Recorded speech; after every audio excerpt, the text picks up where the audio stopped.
বাঁশবাড়ি জিপির চণ্ডীপুর প্রথম খণ্ড মাঝরপাড়ের ত্রাণ সামগ্রী লুণ্ঠন করা মানছি না, মানব না। আমাদের ত্রাণ সামগ্রী সত্তর দিতে হবে, দিতে হবে, দিতে হবে, দিতে হবে, মানুষের ত্রাণ সামগ্রী দিতে হবে, দিতে হবে। হাইলাকান্দিতে ত্রাণ সামগ্রী লুণ্ঠনের অভিযোগ, প্রতিবাদে মাঠে গ্রামের মানুষ। বন্যা কবলিত হাইলাকান্দিতে এবার ত্রাণ সামগ্রী লুণ্ঠনের বিস্ফোরক অভিযোগ। হাইলাকান্দি জেলার চণ্ডীপুর প্রথম খণ্ড এলাকার মাঝারপাড় গ্রামে উত্তেজনা ছড়িয়েছে রবিবার, যখন গ্রামবাসীরা সরাসরি ত্রাণ সামগ্রী আত্মসাতের অভিযোগ এনে পথে নামেন।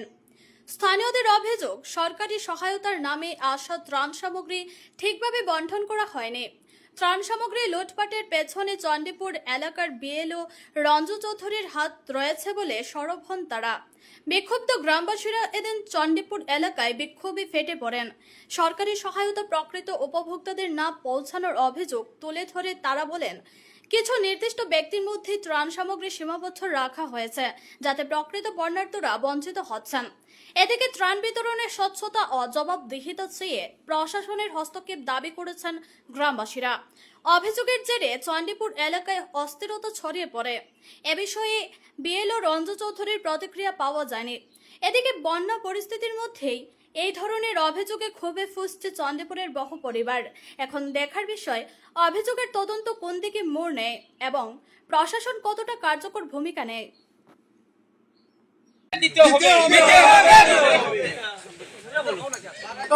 মাঝরপাড়ের ত্রাণ সামগ্রী দিতে হবে, দিতে হবে।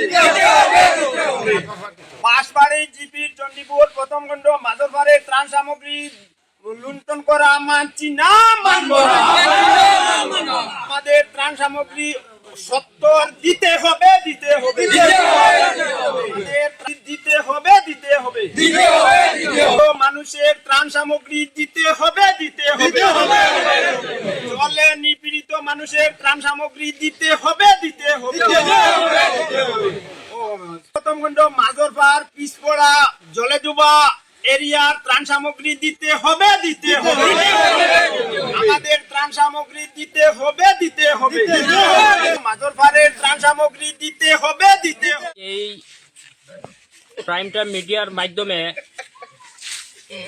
বাঁশবাড়ি জিপি অন্তর্গত চণ্ডীপুর পার্ট 1 মাঝরপাড় আজকে বিগত 5 দিন জলে ডোবা অঞ্চল অদ্য জলে ছাড়িয়া গেছে। মানুষে খুবই কষ্টের মধ্যে দুর্ভোগ করে। আজকের দিনে 5 দিন হয়ে গেছে। বিগত এক পবিত্র ঈদের দিনের কারণে আমরা প্রতিবাদ করছি না। আজকে আমরা মিডিয়ার মাধ্যমে প্রতিবাদ করতে বাধ্য হয়েছি, যাতে এই অঞ্চলে প্রায় 500-700 পরিবার ফ্যামিলি আজকের দিন অবধি পর্যন্ত রিলিফ কে বা কারা রিসিভ করিয়া আনার পরে কিছু সংখ্যক মানুষের অন্য সাইডে দেওয়া হয়েছে, ওয়ানের হো সাইডে দি। কিন্তু মাঝরপাড় এই বৃহত্তর অঞ্চল প্রায় 500 পরিবার মানুষ আজকের দিন পর্যন্ত কোনো একটা মানুষে কোনো একটা রিলিফ এখন পর্যন্ত পাইছে না। আমরা মাননীয় ডিস্ট্রিক্ট ডিসি মহোদয়কে সম্বোধন করে হইয়ার এবং আমাদের আলকাপুর সার্কুল অফিসারকে সম্বোধন করে হইয়ার অতি সত্তর প্রশাসনকেও সম্বোধন করে হইয়ার যে যাতে অতি সত্তর আমরা এই বিষয়গুলি ইনকোয়ারি করা হয়, উপযুক্ত মানুষে যাতে প্রাণ সামগ্রী পায় অতি সত্তর। আজকে বিগত 5-7 দিন হয়ে গেল গিয়া মানুষের এখন পর্যন্ত ত্রাণ সামগ্রী কোনো কিছু পাইল না, যার জন্য আমরা আজকে বাধ্যতামূলক আমরা মিডিয়ার মাধ্যমে আজকে আসামের সিএম স্যার বিগত 2 দিন বরাকবেলিতে এই মানুষের কারণে মানুষের কষ্ট দুর্দশা দেখে উনি বারবার এই বরাকে 2বার সফর করেছেন। উনি সব কিছু দিয়েছেন, কিন্তু দুর্ভাগ্যজনক আমরা যারা বন্টন করেছেন তারা এই লুটরাজ করে অনেক জায়গাকে বঞ্চিত করে রেখেছে। এই বলে আমার বক্তব্য শেষ। যে প্রতিবাদ করছি, এই প্রতিবাদের মূল উদ্দেশ্য আমরা তো প্রতিবাদ তুলিয়ে ধরে লইছি। আজকে মানে ঈদের 2 দিন আগে যে বাঁশবাড়ি জিপির অন্তর্গত চণ্ডীপুর প্রথম খণ্ড মানে এরিয়ার মাঝরপাড় এরিয়ার যে টোটাল মানুষ এই ত্রাণ সামগ্রীর তনে যে বঞ্চিত রয়েছেন, তা আমরা সবে মানে উপভোগ করি। আর এটা মানে যে জলে ডুবিয়া আমরা মানে কিরকম মানে মানুষ হাহাকার কতরা তা আমরা দেখতে সহ্য করতাম পারি না। কে বা কার আমরা মালগুলা রিসিভ করিয়া আত্মসাৎ করিয়া নিছেন এখনো আমরা সঠিক তথ্য পাইয়ান না। আমরা আমাদের জেলার ডেপুটি কমিশনার এবং আমরা মানে আলগাপুর সার্কেল অফিসার মহাশয়কে অনুরোধ জানাইতেছি যে আমাদের এই লুণ্ঠন করা মানে ত্রাণ সামগ্রীর সুষ্ঠু তদন্ত করিয়া আমাদের ত্রাণ সামগ্রী জনসাধারণের হাতে পৌঁছে দেওয়ার জন্য আমরা আকুল আবেদন জানাইতেছি।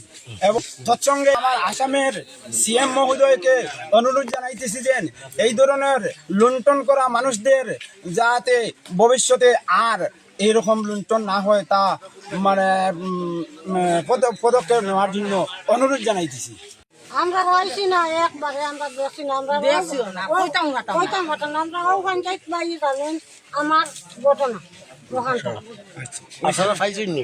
আমরা কেউ পাইছি না, আমার নাম আয়েশা বেগম মজুমদার, আমার জোয়ান হুয়া মরছে।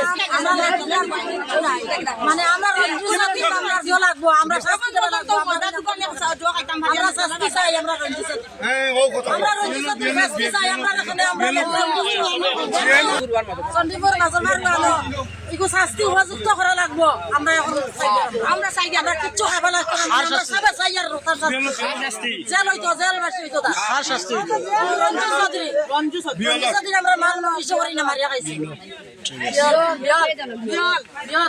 ঠিক আছে।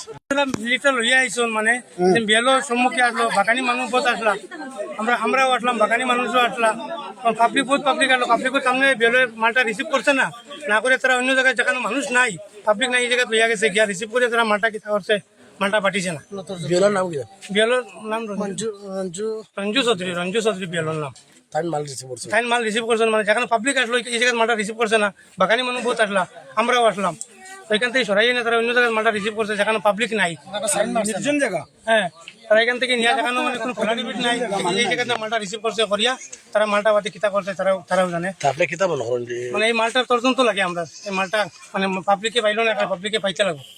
ফেলাবেড়ের মানুষ তারা যখন জলে ডুবিয়ে গেছে তারা মালটা পাইতো, ক্যান্ডেল আসলো, তেল আসলো, মোমবাতি আসলো, তোমার চাউল আসলো, ডাইল আসলো, দুধ আসলো, খালি চাউল আর কিছু দুই একজন মানুষের চাউল আর ডাইল পাঠিয়েছে শুনছি, আর বাদ বাকি কোনো মালের কোনো ভাত থাকে পাওয়া গেছে না। আপনার নাম? আমার নাম নাজিমুদ্দিন, আমি এক পঞ্চায়েত। ঠিক আছে, धन्यवाद संपादक महोदय। हमारी ये 2025 में जो बाढ़ आया है असम में, ये हमारा चंडीपुर 1 एक गांव है जो पीछे पड़ा गांव है, उसमें सरकारी तरफ से थोड़ा बस अनुदान मिला था, तो पता नहीं किसने रिसीव किया था, रिसीव करके पता नहीं मेरे को, गांव वाले मेरे को बोला है कि किसी ने रिसीव करके वो अपने आप से लूट लिया। तो हम लोग सीएम महोदय के पास ये अर्जी रख रहा हूँ कि ये हमारा जो सामान सरकारी तरफ से आया था वो मतलब हमारे कैसे मिलेगा, जिसने लुंठन किया है उसको मतलब शास्ति होना चाहिए। Thank you.